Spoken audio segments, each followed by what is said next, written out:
Hello, Dr. James Bogash, expert in health and longevity, and today we're going to talk about time-restricted eating, kind of a variation of intermittent fasting, and a little. This study has a lot to do with tips. I'm going to add some more beyond the study. So if you are going to use time-restricted eating or intermittent fasting, you can use it to your best benefit because a lot of people screw it up.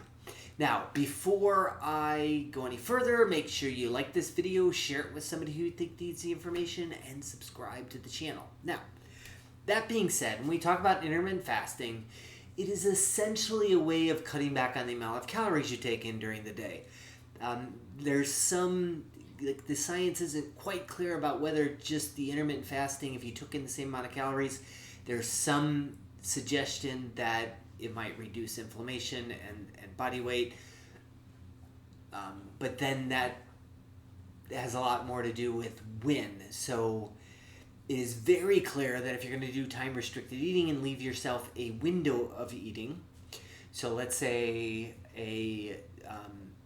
like an 8-hour window of eating and 16 hours fasting, you are better off eating breakfast and not eating dinner than you are skipping breakfast and eating lunch and dinner. It's very clear that breakfast and not eating dinner or stopping eating earlier has a better effect. But if we're cutting back on calories, what becomes critical is what calories we take in, because you can't do time-restricted eating or intermittent fasting and do Starbucks and McDonald's. It's not going to work. It's going to turn out very poorly for you. And it's the same thing, the whole issue with the GLP-1, like Wegovy, semaglutide, Mounjaro.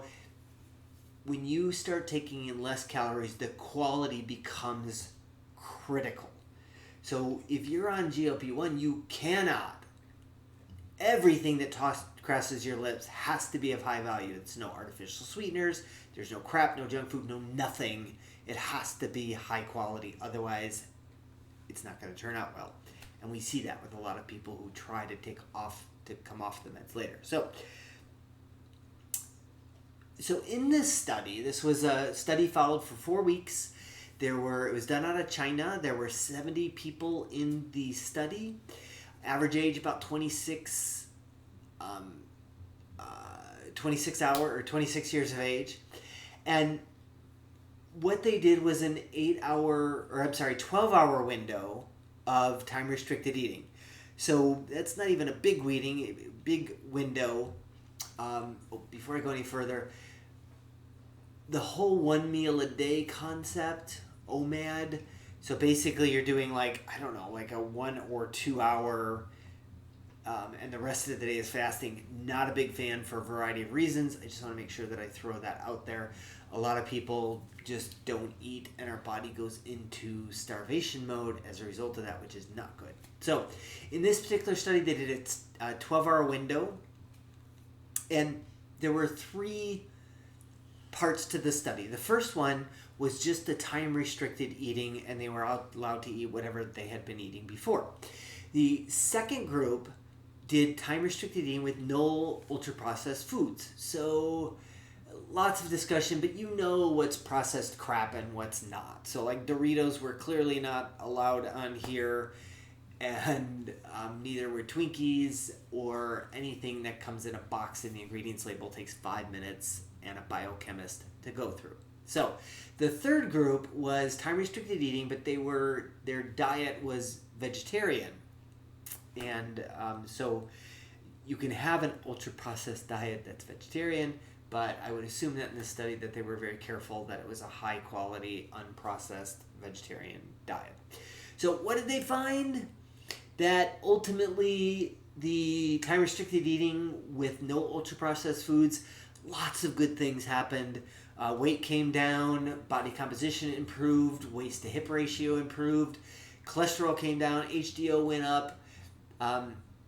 Markers of oxidative stress were improved, both like 8-hydroxynonenal went down. So markers of oxidative stress went down, markers of protection went up, so all kinds of good things. Well, they found that with the vegetarian diet, that all of those markers were even a little bit better than the diet without the ultra processed foods. So the bottom line is this study says that if you're going to do two things, if you're going to be doing any type of intermittent fasting or time restricted eating, quality matters. You have to have the right types of food, and then the looking more towards a plant-based, not necessarily a vegetarian, but definitely a plant-based diet is going to have a better effect on your outcomes. So as always, I'll post a link to this particular study in the description. Make sure you like this video, share it with somebody you think needs information, and subscribe to the channel.